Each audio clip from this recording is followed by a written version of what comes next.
if you put that exit out here, I'm going to see what's there. I'm going to put my finger in the book and come back later, but I'm still going to be like, so what if I argue with Han in the, below zero temperatures? Like, that's such a dumb idea. Why would you do that? Right. One finger in the page, the other finger in the electrical socket.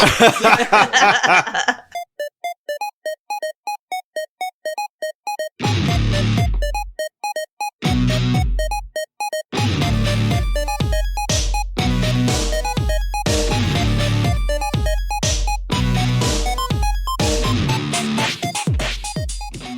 Beware and warning and may the fourth be with you. See, we got there. Okay. So my name's Peter. I'm a librarian. My name's Abby. I'm also a librarian. And we are discussing our favorite book series ever. Am I supposed to fill it in? I mean, no, you were. I don't know if you were. I wanted verification from you, and you didn't give me anything. Because I was like, oh, do I have to say something? No. My favorite one? Okay. No, this is our favorite book series ever, and you're supposed to say yes. Okay, I concur. Okay. Agreed. Yes, this is definitely worth our time, Peter, is what I'm supposed to say. This isn't a waste. This isn't a waste of our time. And our lives. No, this is valid. The Choose Your Own Adventure series. Yo. And we normally cover the main series, but just for the holiday, we're going through the Star Wars books. And are you were you supposed to be doing an Irish? The Star Wars, because it's there's so many Irish characters in Star Wars. Yeah, I don't remember that many. Oh, you don't? No. Oh, there was Lando, right? Lando was Irish. Hi. Hello, I'm Lando Calrissian. I don't remember. Oh, okay. Oh. I'm pretty sure he was Irish. So we're covering the second Star Wars Choose Your Own Adventure. I can't stop doing it. We're covering the second Star Wars. Choose Your Own Star Wars Adventure, The Empire Strikes Back. Mm-hmm. That sounded really Midwest. I'm a little bit Irish. You're a little bit Midwestern. Midwest. See, there it is right there. To help cover this amazing book, we brought back one of our special friends. Hi, everyone. My name is Rob Wieland. I'm an author, game designer, and professional nerd. And I am uniquely qualified to talk about Star Wars for a few reasons. I've written 3 Star Wars books. I won a special edition Ask Me Another NPR Rubik's Cube because I defeated an actual Lucasfilm employee in Star Wars trivia at a convention once. I didn't know any of this. Okay. And, it took me 3 days to get on the Rise of the Resistance ride at Disney World, which is maybe a story for another time or once we're done taping here. Mm-hmm. I'm sure we could spend the whole podcast just talking about this, but briefly, can you tell us about your experience writing for Star Wars? Well, I worked on Star Wars Saga Edition, which is a tabletop role-playing game that was around in the early to mid 2000s, into the mid 2010s as well. It was produced by Wizards of the Coast, who are the company that makes Dungeons and Dragons. Yes. It's a D20 system similar to Dungeons and Dragons. And I worked on 3 books. I worked on the Jedi Academy Training Manual, The Unknown Regions, and the Scavenger's Guide to Droids. It was very exciting and fun because the original Star Wars role-playing game, which was created by West End Games in the 80s, was a foundational thing for me as a designer, as a nerd, as so many aspects. And it's something that game in particular is something that still influences Star Wars to this day. That was a time before there was a massive forest of Star Wars lore. How do blasters work? What is the name of the guy in the cantina that says, I've got the death mark on 12 systems. What is a death mark? How does that work? And the role-playing game did a lot of that work for Lucasfilm so that when they eventually started creating all the books and movies and tie-in materials, they actually used that stuff as a reference. So now all of that exists within the Star Wars canon. So you helped create the canon. None of my stuff did. Oh. Okay. and even so, even if even if I was to be like, well, Grogu, I wouldn't see a dime. Like, of course. The most exciting thing that happened with any of my creations was one got carried forward into the most recent version of the RPG. Can you explain it without over-explaining it, or is it just too complicated? Oh, it was like a spy droid that basically I was like, okay, what's the Star Wars version of the Mission Impossible, like, mass gag? And so it was like a spy droid that instead of looking like C-3PO, it had like a reflective surface that could shimmer, and then you look like a regular person instead of like a robot. So that was it. That's cool. Okay, that's interesting though. We talked about this last time I was here. I've worked on IPs in a lot of different areas, and that's probably one of the easiest gigs, because you would just sort of go on Wikipedia and look up stuff, kind of and your way through it. Mm-hmm. I think I still have a Wikipedia page. Maybe. Sweet. You'll have to look for it. Everybody look it up. When we did our last book, or our last Star Wars Choose Your Own Adventure book, there are Wikipedia entries for just characters in that book too. So it's such a vast database that I wouldn't be surprised if it's still up. So today we're talking about Empire Strikes Back, which is often considered to be the best movie by most. Before we get into the book, I wanted to ask you, what is your ranking of the movies? I do like Empire. I think Star Wars is second. I think Return of the Jedi is third, though I'm not an Ewok hater. Like, I just watched a couple of the prequels with my kid. And I think Revenge of the Sith is the best out of those. Mm-hmm. We'll do it this way. We'll kind of pick the best out of the main thing. Mm-hmm. And then out of the sequel trilogy, I am part of the heretical cult that thinks The Last Jedi was the best one. Oh, definitely. There are people who do not have that feeling. I agree. Yeah, that's understandable, but and I think part of that was because after that movie was over, for the first time in 30 years of Star Wars, I had no idea what the hell was going to happen. And that was very exciting and very thrilling. And it was very sad when the final movie of that basically walked all of those steps back. Yeah. And played it super safe. And then, the Star Wars stuff that has come out since then, stuff on the Disney, like the Disney Plus series, it's been hit or miss. Like, I think part of the challenge with the newer stuff is that people have been trained for Star Wars to be a sometimes food, and to have it as a constant stream makes it difficult to stay caught up and to enjoy it every time. It's like, it's the... Right, but why not? Like, I said as a kid that I was going to eat ice cream for dinner, and then I've never tried it. So how do we know, Rob, that it would actually be bad? Because that's how I feel about some of the Star Wars TV shows. But that's also what happened with Marvel, too, is that Marvel, people are just kind of burned out on it because there's so much to get caught up on. Yeah.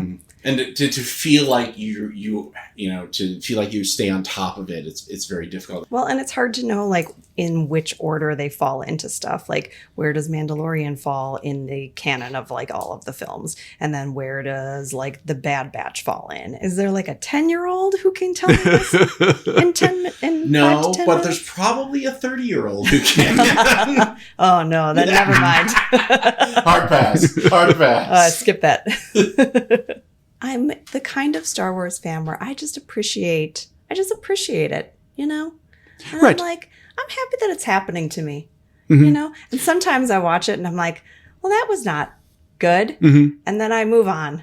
That's kind of what a fan should be. Like, I think of like fandom as like, we're both Packer fans. Sometimes they're really great.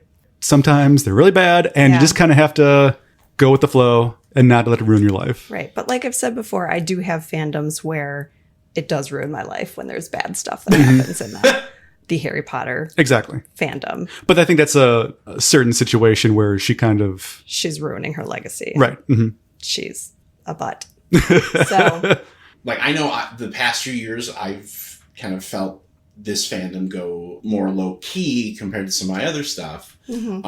But it's also okay to just enjoy a thing and put it away and not obsess and be like, what does it mean that he used his left hand instead of his right hand? What is that communicating? And it's like, maybe he just had some Cheetos. I hate to tell you this, it's all made up. Like, right. And they didn't care back in the day with continuity, those first three. It was just kind of a kind of magic that it all worked out. And now that stuff has grown in its own legend, where there's a scene in Empire Strikes Back, and there's a guy running through the hallway with like this kind of like the Camtona, right? Yeah, the Camtona. And now at Celebration, like multiple people dress up as this guy. And Right. like, they show up and they do a thing, and it's kind of become this own little weird, like it's like this weird folk ritual of like, oh yes, I remember Saint Poopsie Boon. Like let's do it. Let's have a festival about him. And that's what you saw a lot in the EU, was that each of these characters that were random background characters in these movies have now become, they have backstories and their figures and their connections and that's all grown. Like, did you know the line in Star Wars where Princess Leia they bring her out in front of Grand Moff Tarkin, and she's basically like, I knew you were here because I could smell your foul stench a mile away. And she's British for no reason. Yeah. Like, the weirder story then is there was a story in one of the books that made his bad smell a real thing. Oh, like, okay. It wasn't like there wasn't like a figure of speech. Like, it was a story that talked about how he like was on a planet and like got like hit by a space skunk and like and he literally stank, and it was always kind of like, do they not know how metaphor works in the Star Wars universe? I don't know that we need that. Yeah, it seems very unnecessary. Literalism. Yeah. Like, no, he just has farts. He has farts all the time. He has force farts. Okay. He gets nervous and he farts. I don't know. Now I want to see a recut of his scenes in like Rogue One where he just. I guess let's get into this book with our segment, Choose Your Own Summary. So, Abby, if you want to describe this book in 60 seconds or less. Sure. But I'm going to give you two options. Option number one is you're going to do it in a Yoda voice. Okay. Okay. Okay. Option number two, Han Solo famously gets frozen in this book, or in this movie, because he didn't know if he wanted to do the third one. So I'd like you to describe this book in 60 seconds while holding onto a freezer pack. So what do you want to pick? I'll do it in a Yoda voice. Perfect. All right. Oh. So good, off to a good start. Okay, so Do I have to do like backward sentences too? it's up to you. Okay, I'll try. All right. So 60 seconds starts now. Oh, you are a friend of Luke. You are. And Good start. On Hoth, you are. Part of book, you go out and look for things with your friend. When you go, and sometimes he giggles. Just shut up and go with it. But I got a little French. Sorry. Maybe Yoda is French. Then He does have that mustache. he kind of does. And hairy ears. You also go and But what does that mean? you're taking away my time. I think it's probably for the best. 30 seconds. Then you can either decide to stay out with Luke, and then sometimes you get caught by a wampa, and other times you go back with Han and stay nice and toasty. It does say that. You want to stay warm. I want to be a warm boy. And then after that, then Hoth gets like attacked and stuff, and there's bad guys all around. Okay, 60 seconds. You're done. Aw. Somehow you aim for Yoda and hit French pirate. I don't know what kind of like. I don't know. That's about the best that I No, usually do. it was clearly the best you could do. But I'm just saying that's the target you hit. Nobody does it better than me.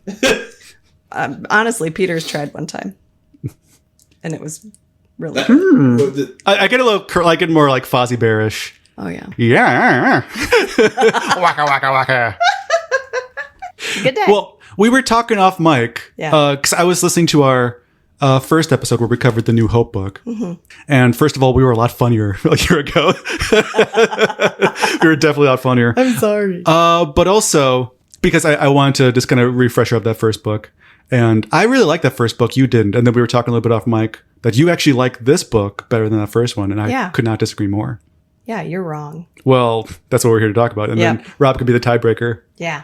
I liked it. I thought it was. See, I didn't read the first book, but so my comparison was mostly to the book, the last book that we did Stranger Things together, which was the Stranger Things book, and I like this a lot better than the Stranger Things book. Yeah, which is weird because I feel like a lot of the things that I liked about this book were things that I didn't like about that book, but I felt like they were executed better here. Sure. Than that one. So to recap the first book, there were basically two paths that you could take.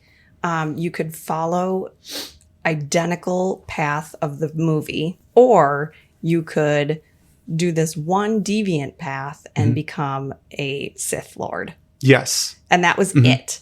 And so I really only had time in reading it to read the one path of the movie path. And I was like... And it's basically like a junior novelization. Yeah, this is just a junior novelization. This is boring. And also there weren't many choices. So it was a flippin' adventure book, which is what I call it when we're not choosing. We're just going from one page to the next, to the next, to the next. And this one was more interesting because right away you're having to decide if you're going to, follow Luke or if you're going to go back in with Han. You have to make that decision. Then you have to decide if you're going to go with Han and Leia or if you're going to go with Luke to Dagobah. And I mean, depending on what you decide, I think it's just more interesting because in the movie originally, there are basically two paths, correct, that you're following. And so the book necessarily made you have to go one of those two paths. And so really there was just a lot more opportunity for variation from the movie plot. It didn't necessarily just like shoehorn you in so much like it did in the first book. What I liked about that first one, though, that we covered was there's that path of like the junior novelization, but then the author has this really cool idea of you get to go to the Death Star by yourself and you're thrown in prison with Leia. She tells you where the rebel base is. It's on Yavin 4. And so you can either choose to like keep that information to yourself or you can choose to rat her out and tell the Empire. And so if you tell the Empire, then you become a Sith Lord. But because you do that, then Alderaan doesn't get destroyed. Because the whole reason that Alderaan gets destroyed is because they're trying to get that information out of her. And so it sets up this really cool, like, what if scenario and really capitalizes on the kind of choose your own adventure style, I feel. This one didn't really do that at all. It was just kind of, hey, pick which side you want to go with. Do you want to go with Luke? Look at that meteorite that falls from the sky. Or do you want to go with Han, where it's now nice and warm back in the base? Yes. If you go with Luke and you run away from the Wampa, you die. If you go with Han and you decide not to cut open the Tauntaun, then you die. So basically you are forced to kind of follow along still, which is, so again, it's kind of a, just a flippant adventure book, like as you coined. Right. But then once you get to the path where it's like, okay, are you going to go with Han and Leia, or are you going to go with Luke? That's when it really opens up, I feel like. So yeah, at the beginning, it's kind of poopy. But then I feel it's kind of more just more like a flippant adventure, because then you either go with Luke and you follow basically most of the plot points, or you go with Leia and Han and you follow basically most of the plot points. Oh, there was a lot of variation. Did you guys not find the path where you become Darth Vader's apprentice? Yes. That's what I did immediately. That was my first thing that I did. It was so freaking cool. Because I feel like that had some interesting moral choices, like you were talking about. Because like the end of that path is either you learn the dark side and Vader sends you out to go find Han and Leia and Chewie, and you find them, and you basically have to make the like decision of like, okay, am I really going through with this? And then if you do, then you become like a general in the Imperial Army, right? Like Vader's right hand. But if you don't, then you become this like recovering dark side addict. Yes, because it's all very like I put it down and I'm crying, and Leia puts her arm around you and it's like we'll get you some help, buddy, and like takes you off. And then you're like, but I have this extra knife. Ha! So the setup for that though is if you you're on the Hoth base, it's getting attacked. You can either fly off with Han and Leia in the Millennium Falcon, or you can get in your own X-wing. And if you decide to get in your own X-wing, then you get caught by Vader. Yeah. And then so that's the setup for what you were talking Right. about. Yeah. I like that because I was running into the stuff that you were talking about, where it's basically anytime you made a choice that deviated from the main plot, and that was immediately a 1-page kill where you're Yep. like, oh, Right. no, never mind. You know? Or 1 or 2 where it's like, oh, you're freezing more. Oh, now you're dead. So I was about ready to like be mad, and then I ended up in that alternate path, and then I was like, oh, they actually spent time like plotting out a different thing, and I appreciated that. The thing that I found the weirdest about this is that you are cast as Luke Skywalker's Luigi. Yeah. Basically, yes. And that was set up in the first one. So in the first one, you are basically just Luke's friend. You basically have the same background as Luke, as that you're a moisture farmer. And you're just kind of a pilot. And exactly like Luke. You just want to be a pilot. And that's kind of set up in the movie because like all of his friends wanted to be pilots, and they all left and kind of left him behind. And that's why he's kind of yearning for that hero's journey. So that was set up in the movie and in the book a little bit. But again, you really don't have any initiative. You don't really have any backstory besides you're just a shadow Luke. If I ever actually got to talk to the author, I would be like, why? And I understand that it is potentially because of Lucasfilm said that they had to do it that right. way. Mm-hmm. But then I also kind of think like, okay, so you can't do that in this book, but then Lucas also released a comic series called Infinities, which was basically their version of What If, where it would be like, okay, well, what if Han died in the carbon freezing process? How does the story play out then? What if Leia joined Vader instead of Luke, and how the thing of that? Which then makes me go like, well, if they're willing to publish those as comic stories, why did they insist that this series of stories have that sort of Shadow Luke aspect of, you know, like, why couldn't you just be Luke and make those choices and do that? Which I don't think it was necessarily like very detrimental to the choices necessarily, but it was still a weird experience to be like, I'm just digitally inserted behind Luke, like standing there, and like I'm in like the special edition. Okay, right. And like I read through most of the paths, but I never got the path where it's like, ooh, you get to see Luke get his hand cut off or whatever. But like I do find the path where it's like, oh, we're finding Luke dangling off the bottom of Cloud City. But you're mostly there with Luke for most of the stuff, except for when it's like, ooh, I'm on Dagobah with Luke. And then you're eating your little lunch with your buddy, like best friend's brunch. And all of a sudden, you know, Yoda comes up. He's like, oh, what are you guys doing here? You want to hang out? And you're like, oh my God, if you like freak out and run, which is one of the options, which is always so funny when you pick that weird option of that. Like, it's like, do you want to stay and be calm, or do you want to freak out and run? Just give me this little green nuts. Which was an option in the first one because you have an option to like either be calm in the trash compactor or freak out in the trash compactor. Yes, and I love when those options come.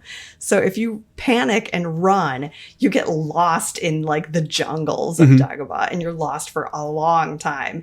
A little while later, Yoda comes up and he's like, oh, your friend ditched you. And you're like, what? You want to learn some Force stuff while he's away? He's like, yeah, he went off to help other people. Well, and you're like, oh my God, why did you not help me? Super rude. And he's like, oh, I guess if you want, I'll teach you the Force. And you're like, okay. The way it should have been set up was like, hey, you're kind of like a General Veers kind of character where like, hey, you are planning the assault of Hoth. And then, you know, maybe there's some choices along the way. But then like, who do you want to go after? Do you want to go after Luke, or do you want to go after Han and Leia?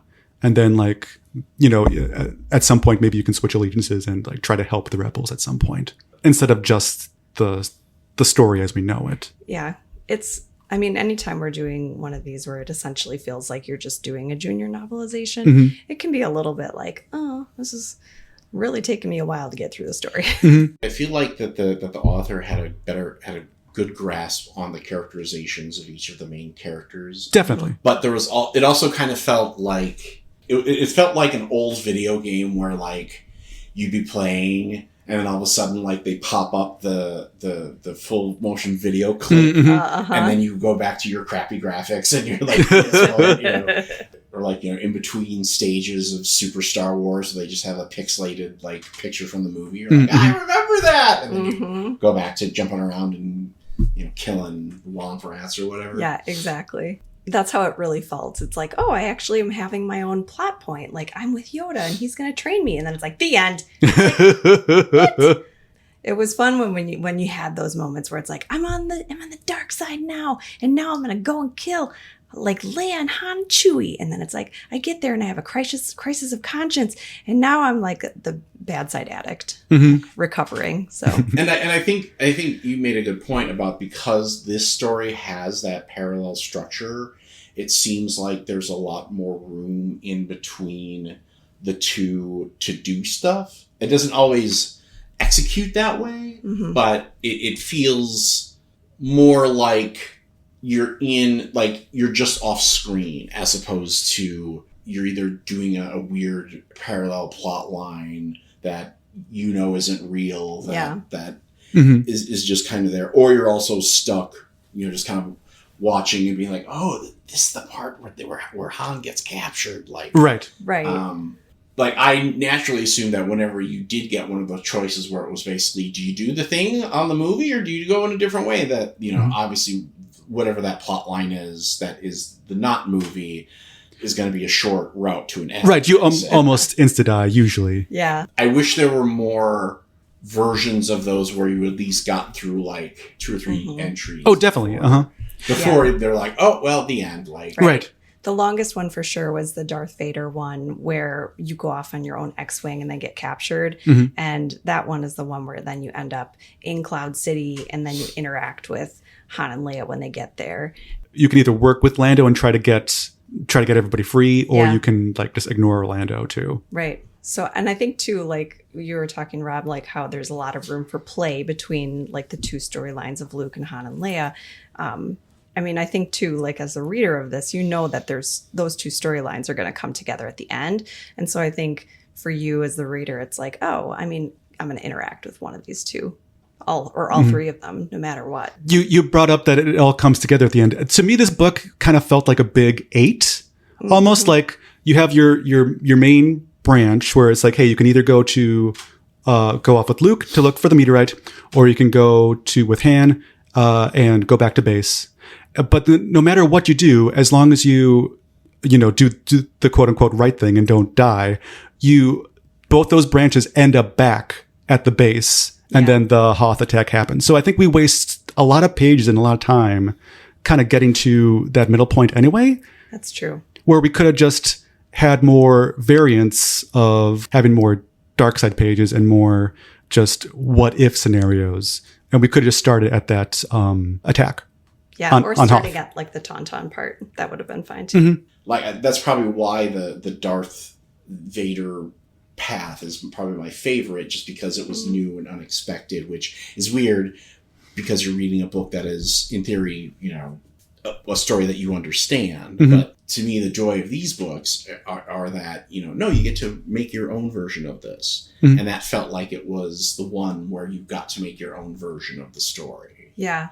Well, and it made Darth Vader seem like less of a jerk in some ways. What do you mean by that? I mean, he was kind of like, you think about him as he's kind of cute. No, you think about him as like this jerk who went in and killed a whole bunch of kids, right? Like, he murdered little tiny kids who were learning how to be Jedi. And that's like a huge part of his backstory. And here he is saying like, hey man, I could sense that there's something in you.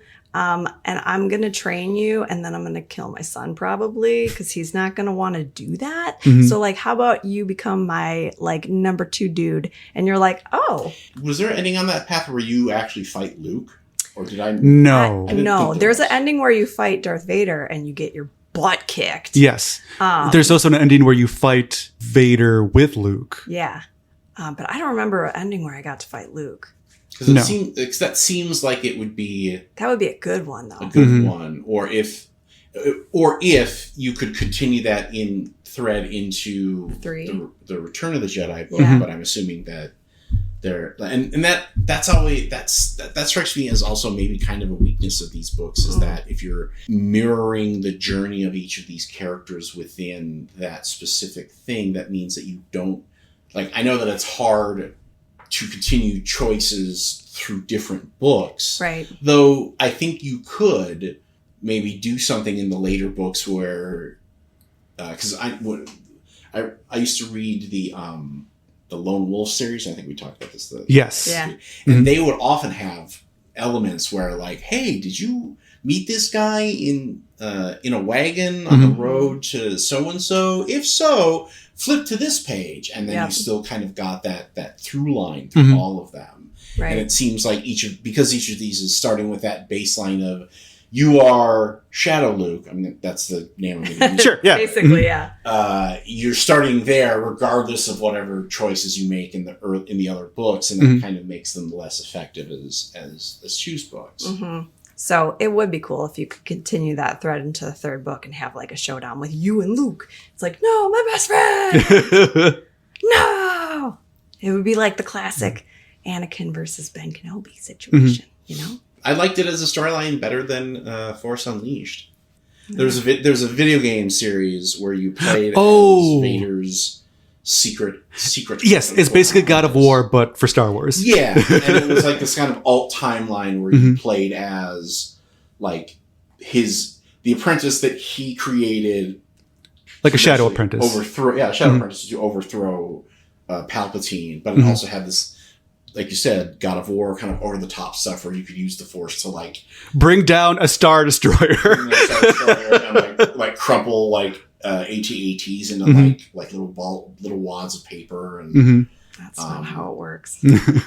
It was an interesting idea, but I feel like the over the top aspects of that stuff you were kind of like, well, then why didn't he could have just done that? Yeah, like why didn't Vader just use the Force and I've got to line up the shot? No, just just ride around in your little thing, go pew pew pew with your finger gun. You don't even need a real one. That's what I would do if I was him. I would be so lazy. Do we want to get to endings? Favorite endings? One of the reasons I didn't like this book was some of the endings. There was an ending where you can get to unfreeze Han early. Yeah. And I was like, oh, that's really interesting. Like what's the either consequences or reward for doing that? And the book kind of chickens out. The story kind of unfolds like it naturally would, as opposed to like Han getting unfrozen early and like wanting to like fight Lando or like want to get Luke back right away. I think that'd be a much more interesting choice. Same thing where you can follow Luke and fight Vader. You kind of distract Vader and Luke kills Vader, which is, I think that's a really interesting choice. It's a really interesting wrinkle. But then from there, the story just doesn't have the courage to like spin off and say, what would actually happen? It's just like, well, now you got to go Jabba's and you got to go get Han. Those endings I thought were kind of disappointing. Yeah. My favorite ending is a really dumb one. It was possibly, I think, the dumbest ending in a Choose book that I've ever read. It was when the Millennium Falcon goes into the asteroid field, lands in the big cave, then you realize, oh, it's not a cave, it's a mouth. Blah, blah, blah. You realize this before everyone else, and everyone else is outside of the Millennium Falcon, and you're like, should I wait for everyone to come inside? Should I tell them to come in, or should I just blast out of here? And should I peace out and leave my friends here to die? And the nice and smart and good thing to do is to like get on your comm link and be like, hey guys, come inside because this thing is alive and you should come inside so we can all get out of here. But if you're like, too Bye. risky, I'm gonna go. 3PO is like shaking his head in disgust at you. He's like, oh dear. Like he's never been madder, and he's giving you his robot disgust, kind of like, oh, this is awful, and then you blast out of there, and then immediately you're in the asteroid field and there's TIE fighters all around you, and you and the Millennium Falcon get exploded, and it's like, As you think of your friends, you realize how terrible it was of you to leave them behind. Especially now that you're going to be killed, despite your escape. It's like, yep, TIE fighter comes in close, firing, and you dodge the attack, only to put yourself in the path of a huge asteroid bigger than a space station.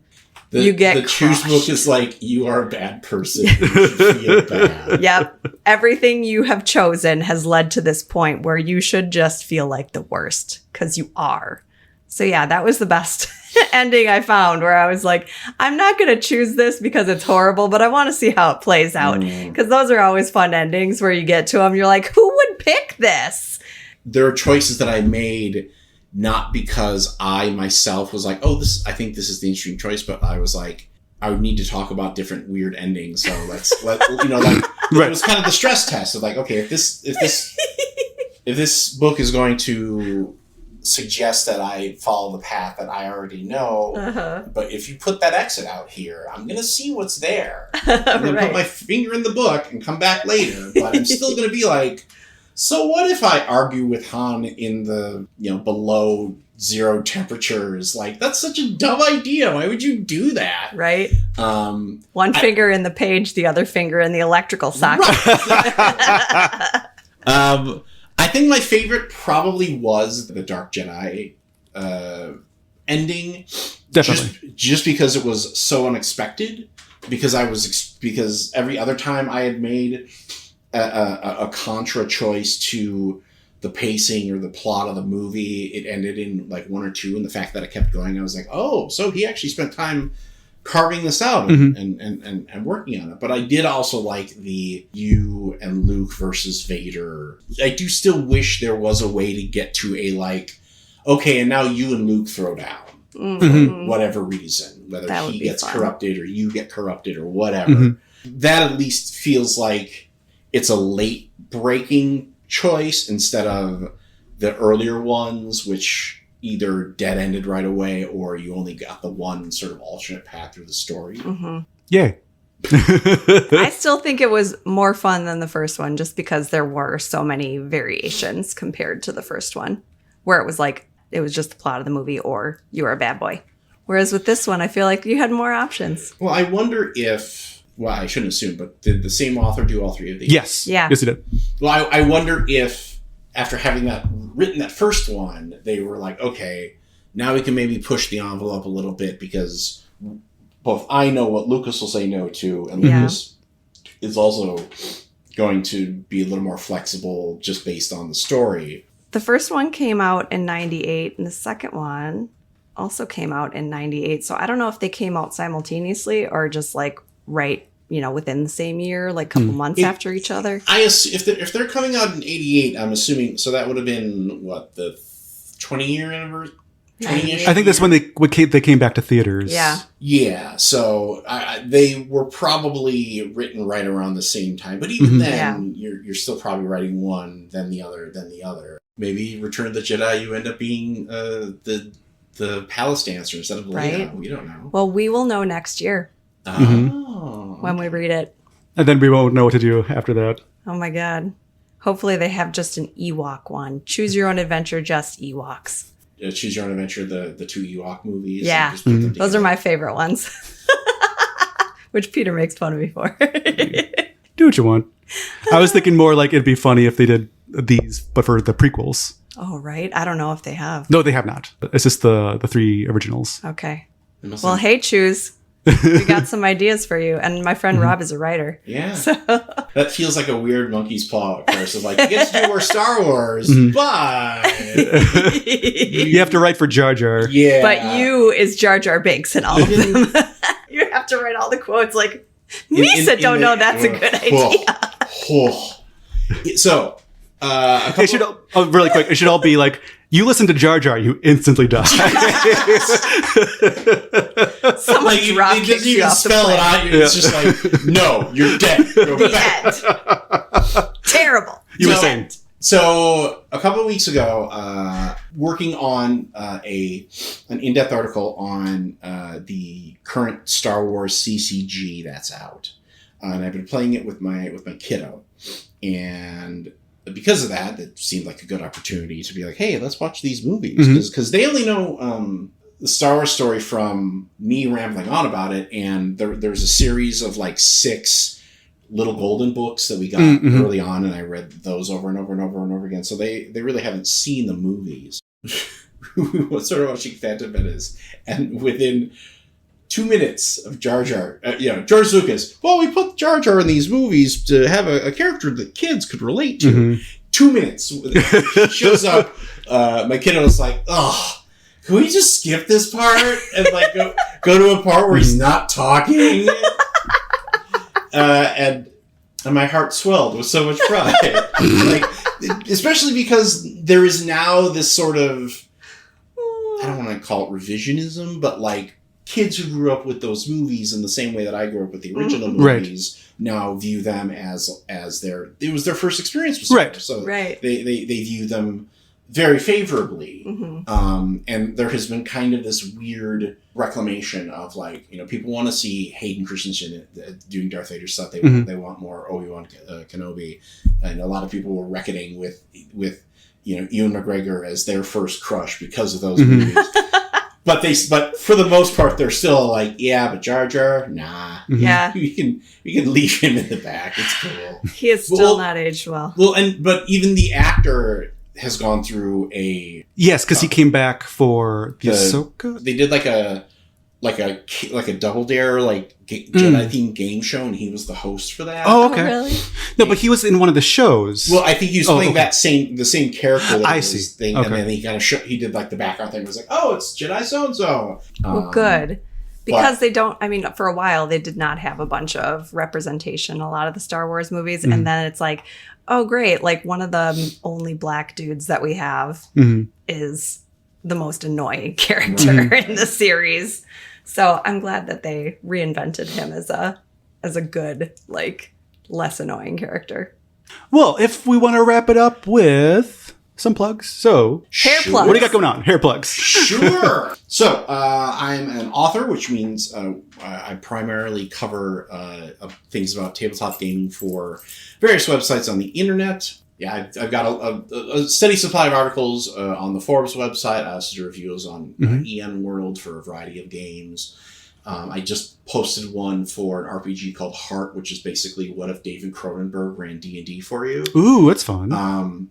Then, as a game designer, I've got a couple of things under NDA right now that I'm working on, so I can't really plug them per se, but it's weird, like, seeing my work on Star Wars appear, like, it's old enough that if you go to, like, half-price books, it's in the fancy locked shelves. Ooh, glass box. Yeah, and I'm like, ooh, I could pay $100 for that book.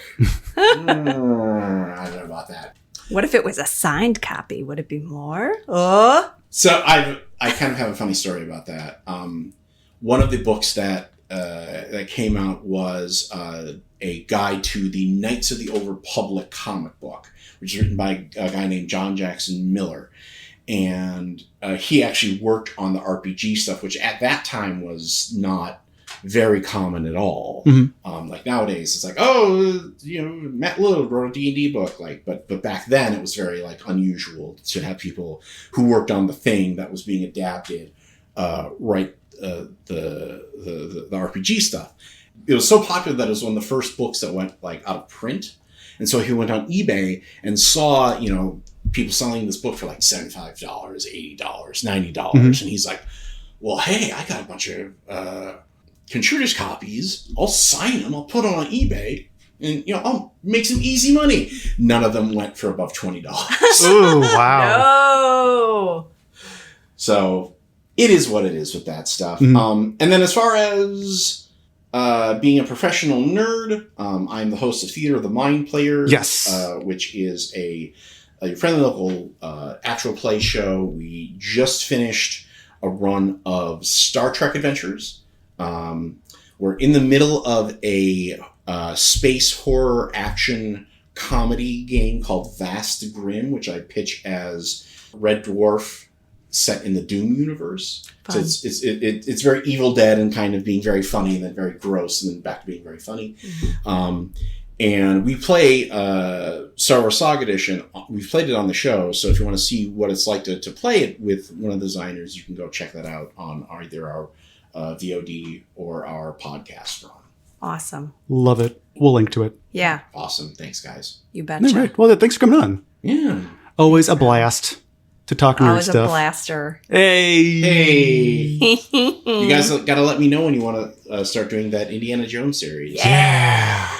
Mm-hmm. Da, da, da, da, da. That one, you're actually a character and not just a shadow Luke, but you're like his like nephew or something. That's awesome. I think you mentioned last time you were on. Yeah. Which is fun. Cool. Yeah. Though I still wonder why your parents would be like, oh, he's going off to a snake-ridden, temple in the middle of the jungle. Obviously, that's where you want to spend your summer vacation, Billy. Because parents are just trying to get rid of their kids in the choose your own adventure universe. What weird cruise orgy are you going to that you're like, dang it, we gotta go? Seriously. That's what I've noticed is it's just like, oh, you want to go? Yeah. Bye. We got stuff to do. Bye. Go. Well, I think that I think we're good. So yeah, thanks for choosing us today, everybody. My name's Peter. I'm a librarian. My name's Abby. I'm also a librarian. And this has been Choose Your Own Book Club. We'll see you next time.